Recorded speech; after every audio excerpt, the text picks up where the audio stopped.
السلام عليكم ورحمة الله وبركاته، ازيكم يا شباب عاملين ايه؟ يا رب تكونوا بخير. اهلا بحضراتكم في فيديو جديد من سلسلة شطرنج في السريع، سلسلة سبيد ران اللي احنا بدأنا فيها اكونت جديد، تريننج اكونت بنلعب فيه ضد مستويات مختلفة من ضمن من اول مستوى 200 و300 لحد ان شاء الله ما نكسر مستوى ال 2000 او ال 2200 باذن الله، يعني ربنا قدرنا.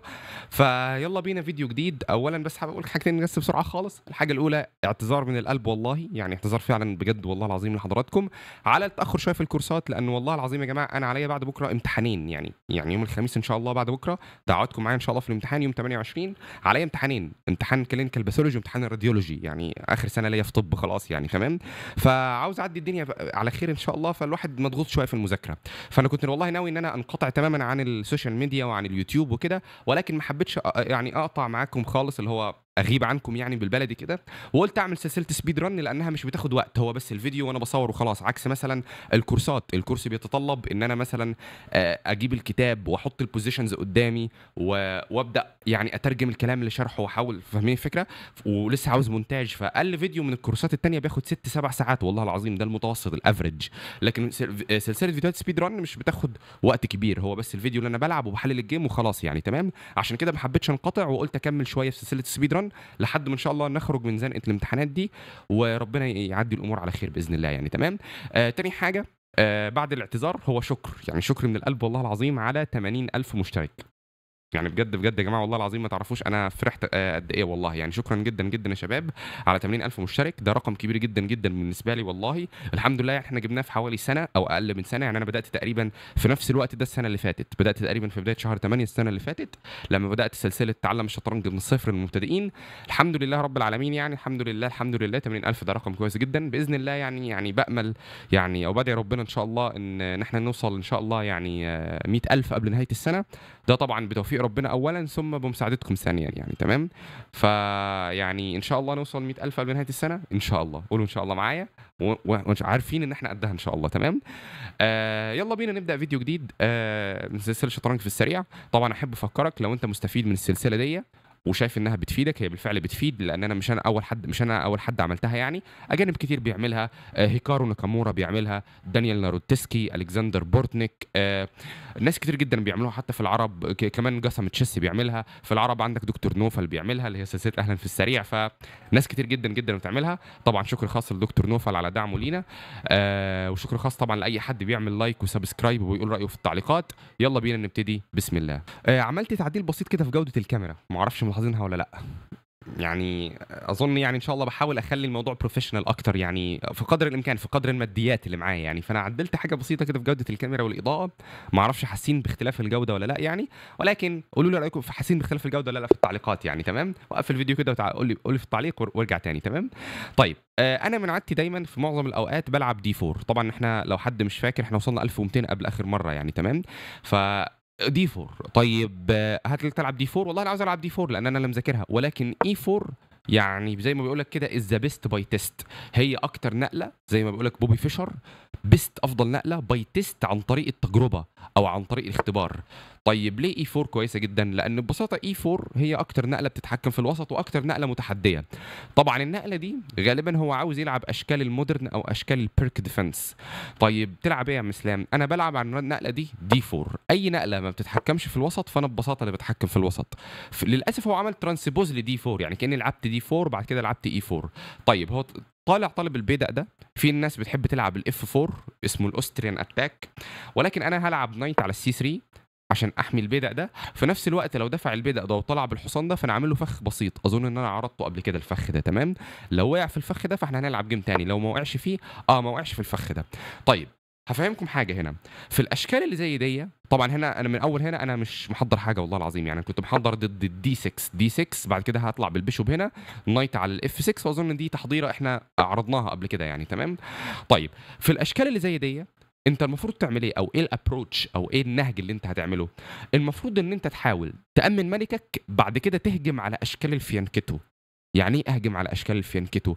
الشكل ده اللي هو الهرم المثلثي ده تمام بتاع البيادق، عشان تهجم عليه غالبا انت بتبدا تهجم على راس المثلث، يعني ادي مثلث اهو، راس المثلث فين؟ اللي هو راس المثلث، راس الهرم اللي هو البدأ ده. مش كده؟ طيب إزاي أهجم على البدأ ده؟ أكيد يا أهجم عليه ببدأ الF F4 F5 يا H4 H5. طيب مين أفضل؟ أكيد H4 H5. طيب ليه؟ لأن ببساطة F4 F5 مش شغالة، لأن مجرد ما أدفع F5 فهو دافع بدأ الإي، فهياكل بدأ في بدأ وما هكون مش هاعرف أهجم، هاكون خسرت بدأ ببلاش. فأنا دلوقتي هابدأ أهجم، ولكن لو هجمت دلوقتي بيقولوا عليه بريماتيور اتاك، رغم ان ممكن الانجن ما يعترضش على اتش 4 اتش 5 دلوقتي، ولكن انا هلعب سوليد او هلعب كونزرفاتيف، يعني هلعب بشكل تحفظي. ازاي؟ هطلع بالفيل بتاعي، اجيب الوزير بتاعي، بالظبط كده، هطلع بالفيل بتاعي اجيب الوزير بتاعي عشان ابيت طويل، بالظبط كده، وابدا اهجم. يعني ده الخطه بتاعتنا او ده الشكل بتاعنا. طيب هو دفع البيدق ده دلوقتي، طبعا انا لو اكلت هو هياكل حصان في حصان، انا ممكن اكل بالحصان هيكون معاه دبل بون عادي، ولكن انا شايف ان انا ممكن خلاص اقفل الوسط خالص عشان الفيل ده يكون ما بيعملش حاجه في الحياه، وابدا اهجم عليه دلوقتي ب اتش 4 اتش 5. هل اتش 4 دلوقتي متاحه؟ متاحه، يلا بينا بسم الله.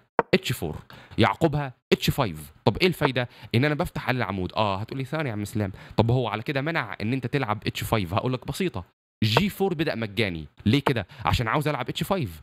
طب هو دلوقتي عمل مشكله كبيره، ايه المشكله دي؟ ان هو دلوقتي ما اكلش البدأ ده، فدلوقتي انا اللي هاكل وهفتح عليه الوضع، صح كده؟ طب ثواني، هو اكل دلوقتي بدأ في بدأ عادي خالص، اكل بدأ في بدأ، مش عنده ان هو يجي ياكل هنا لا، انا هعمل الحاجات دي كلها كويس جدا. دلوقتي هو الوضع وحش جدا، هو طبعا ده جاي دلوقتي بتمبو على البيضه او على الوزير، ولكن ده مش تمبو ولا حاجه. انا برجع هنا عادي خالص، وفي نفس الوقت عاوز اجي اعمل كده دلوقتي، اقول له تعالى كسر، بس طبعا بعد ما اطرد الحصان ده. ممكن اطرد الحصان ده بكذا طريقه، تمام. هو طبعا جه قال لي عاوز الحاجات دي، هقول له مش مهتم خالص دلوقتي، تعالى كسر دلوقتي، انا مش مهتم، ولكن تعالى كسر دلوقتي، مش خايف من حاجه. لو اكل حاجه زي كده فطبعا فانا باكل الروك، ما يقدرش. فدلوقتي كل الفكره ان انا ممكن اضحي ببيادق في سبيل الاكتيفيشن. طبعا دلوقتي اكلت فيل في فيل، هاكل بالحصان، اكل بالبيدق، وعاوز اجي من هنا اديله كش في كش مات، تمام. اظن باجي هنا خلاص، عاوز اديله كش دلوقتي في كش مات غالبا، مش عارف بقى بيهرب منها ازاي. طبعا هو جه من هنا بيقول لي مفيش كش مات، هقول له والله عاوز ادي لك كش من هنا، كش قويه جدا من هنا. تعال نشوف هيقدر يحلها ازاي. هو جه حمل الحاجات دي، ممكن ادي له حصان على الهوا ولا مش لازم؟ ممكن اطرد الحصان اصلا بحاجه زي كده، ممكن اطرد الحصان. لو طردت الحصان طبعا هو بيجي، والله لو طردت الحصان كده وجيت عطيته كش من هنا، بلاش ريسك، نو ريسك نو فن. طبعا احنا بنضحي ببيادق مجاني مقابل الاكتيفيشن، ولكن خلينا تحفظيين اكتر. لو دفعت النقله دي، انا شايف النقله دي كويسه، اضحي كمان ببيدق مقابل الاكتيفيشن. طبعا هاكل دلوقتي فيل في فيل عشان ما اديش الكش القويه دي. طبعا لو جه هنا طبعا بيخسر قطعه فما يقدرش يجي هنا. النقله الجايه بتاعتي عاوز ادفع حاجه زي كده، لو اكل هنا فهيكون فتح على الملك بتاعه. طبعا كمان عاوز اطلع بالحصان بتاعي كده في كده، شايفين ازاي عندنا هجوم قوي جدا مقابل ان احنا فتحنا عمود الاتش. اكيد طبعا كان في حاجات اقوى من كده، يعني كان في نقلات افضل من كده، ولكن الانجن برضه هنشوف تحليل الانجن او راي الانجن في الاخر. احنا ضحينا ببدأ مقابل ان يكون معانا اكتيفيتي قويه، ودي الفكره بتاعتنا. اظن دلوقتي نقله زي النايت هنا اظن قويه جدا، عاوز الكش القويه دي وعاوز الكش القويه دي. امم اظن الكش دي شغاله، الكش دي شغاله، وكمان عاوز كش من هنا لو جه هنا واخد منه الروك، جي جي. طبعا لو جه هنا فانا بديله كش من هنا، غالبا بتبقى بكش في كش مات، واظن فزنا. اظن خلاص فزنا كده، جي جي. كان جيم بسيط جدا. طبعا لو رجع ورا بيخسر الروك بتاعه. طبعا دلوقتي كش وباخد منه الروك بتاعه، خدنا منه قطعه. طبعا لو جه هنا هيجي على وش الكشفه، فهتبقى خلاص الامور بتنهار كليا منه. طبعا كان عندي ان انا اكل ده كمان واخد منه الروك، يعني كل الطرق تؤدي الى روما. كل منه ده كمان، عاوز دلوقتي الحصان. في كمان دلوقتي ممكن اعمل كده في كده. قال لي لا مفيش احصنه، هقول له مفيش مشاكل. طبعا هو جاي بتنبو على الوزير بتاعي، تعال نشوف نهرب بالوزير فين. طبعا كده كده الحصان ده محمي بالروك، فانا ما عنديش مشاكل لو رحت بالوزير في اي مكان. ماشي، ممكن نهرب بالوزير فين. انا ممكن اديله الكش دي الاول اصلا، تمام، ما يقدرش ياكل على حس الرابطه، ولكن بعد ما يجي كده مش شايف تكمله الصراحه. فخلينا نلعب بشكل تحفظي بسيط خالص. عاوز انضم هنا. طبعا احنا معانا قطع زياده، ممكن اقول له تعالى كسر. انا معايا قطع زياده والله، تعالى كسر دلوقتي. تعالى كسر وزير في وزير. طبعا ما يقدرش ياكل الحصان لان الحصان محمي بالرك. معانا قطع زياده وفزنا بالدور، يعني دور سهل ودور لذيذ. كمان عندنا الكش دي في جبنه، ما يقدرش ياكل عشان البدأ ده مربوط. نحطها في بالنا لو في مثلا جه في اي مكان مش ولا بد يعني.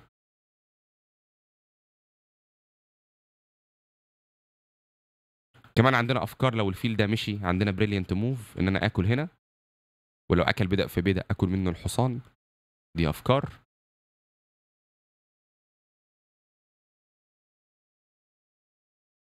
عاوز دلوقتي ارجع بالحصان اصلا اديله كش واخد الوزير بتاعه، بس كنت مشيت بالوزير بتاعي من هنا. يعني التهديد ده شايفه من بدري طبعا، ولكن اعطيته كش وخدت الوزير، هاخد الوزير بتاعي اكل الحصان. اها طبعا هو جه من هنا، اديله الكش من دي اظن قويه. ممكن كش من هنا الاول.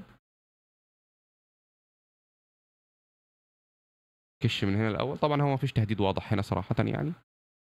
كش من هنا ما يقدرش ياكل طبعا. هيجي هنا، ممكن اديله كش من هنا، هاكل بالحصان.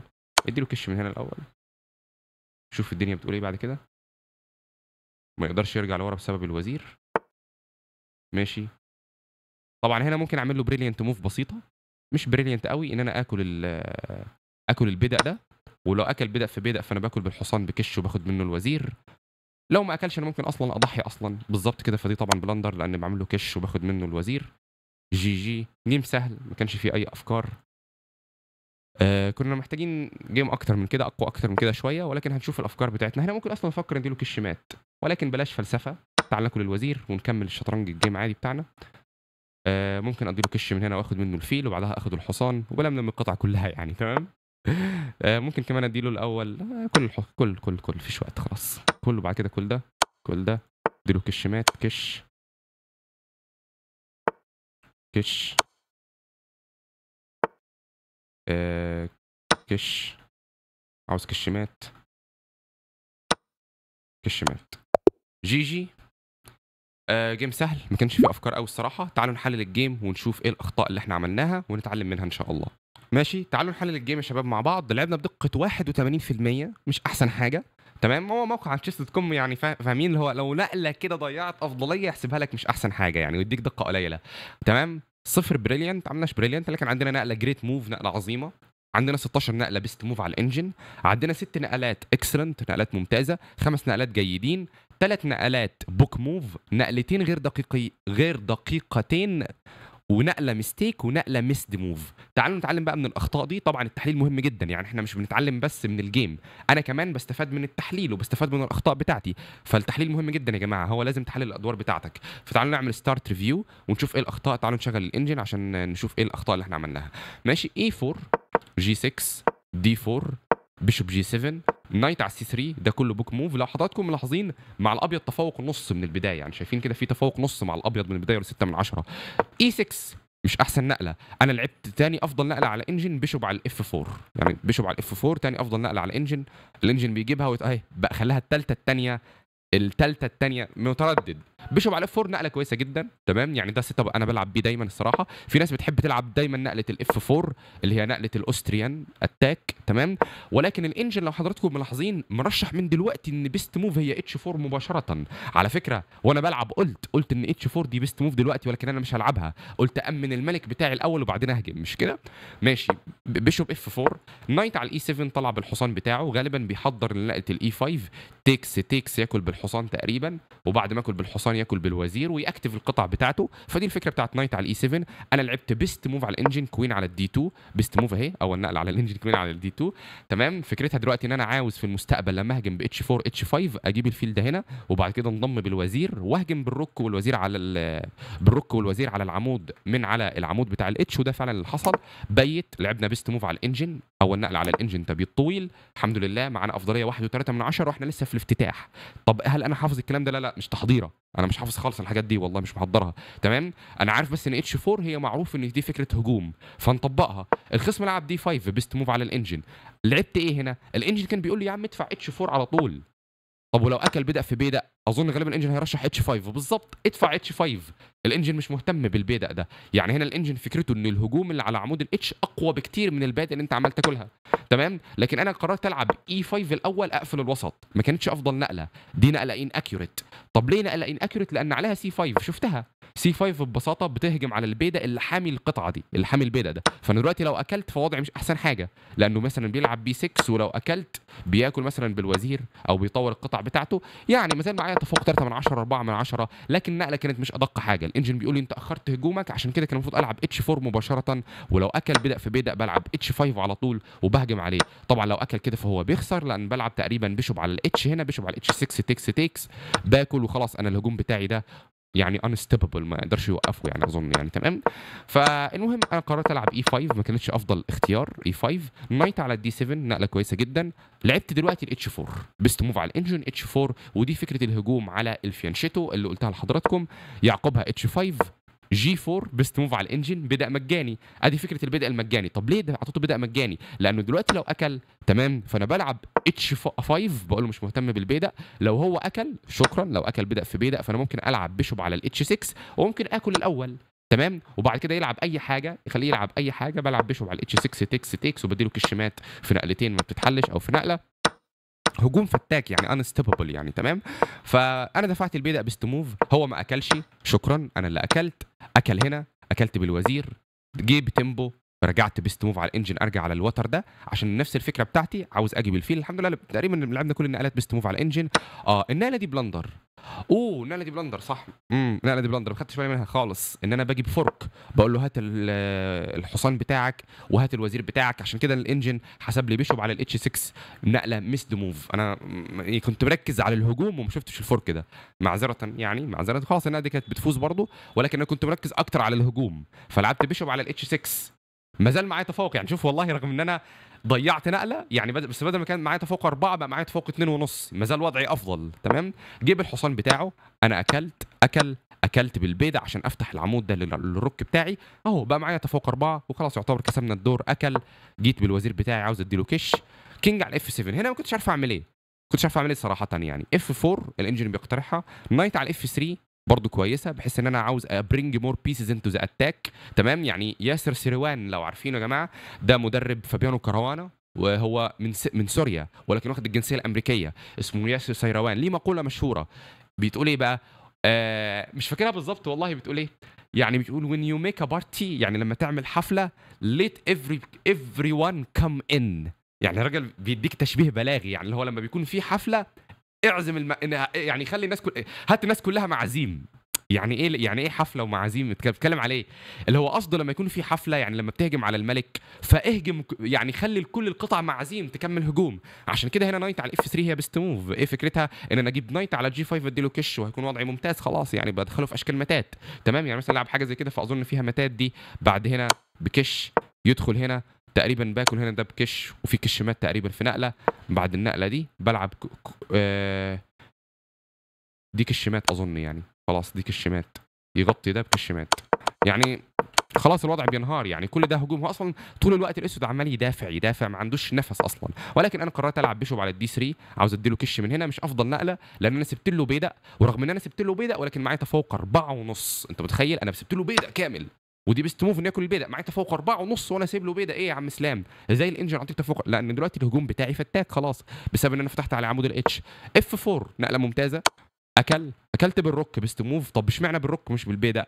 برينج مور بيسز انتو ذا اتاك، هات قطع اكتر في الهجوم، بفكره ان انا عاوز اجيب الروك هنا واهجم. تمام، جيب الفيل بتاعه، طلعت بالحصان دلوقتي بيست موف، بفكره ان انا اجي بلعب البيست موف بس متاخر شويه يعني، بدري لعبت الاتش 4 بس متاخره نقله او نقلتين. دلوقتي لعبت نايت على الاف 3 ولكن متاخره نقلتين، ولكن ما كانش معانا يعني، ما كانش في اي موقف وضعنا اسوء يعني. تمام، نايت على الاي 5 بيست موف، طبعا نايت على الاي 5 بيست مش نايت على الجي. طب اشمعنى نايت على لانه نايت على جي 5 مش كويسه، لانه بيلعب كوين تكس جي 5، وبعد ما انا اكل تمام، بعد ما اكل لو كلت بالوزير طبعا بياكل الروك بكش. تمام، ولو كلت بالبيض بياكل تقريبا الرك بتاعتي باكل، ما زال الوضع افضل يعني، ولكن لا مش احسن حاجه يعني. تمام، ولكن جيت كش من هنا، وطبعا كمان كش من هنا عشان اقرب الحصان اكتر في الوسط منطقيا يعني. تمام، اتحرك بالحصان. كان عندي ان انا اكل ده بكش، ولكن قررت ان انا اكل، يعني الاثنين كويسين. الانجن بيقول لي لو انت كنت اكلت ده بكش كنت هتدي له مات اسرع. تمام، ولكن انا شفتها طبعا، ولكن كنت مقرر ان انا اكل ده بكش واخد الرك. قلت الرك اكثر قيمه. اتحرك، اكلت الرك، اتحرك، جيت بالوزير بتاعي. خلاص هنا بفوز. كش بالحصان، اكلت الروك دي. طبعا المفروض بريليانت، لا المفروض بريليانت، الانجن بيستعبط. النقله دي بريليانت الصراحه. تمام، الانجن بيقول المفروض تلعب روك على السي 8.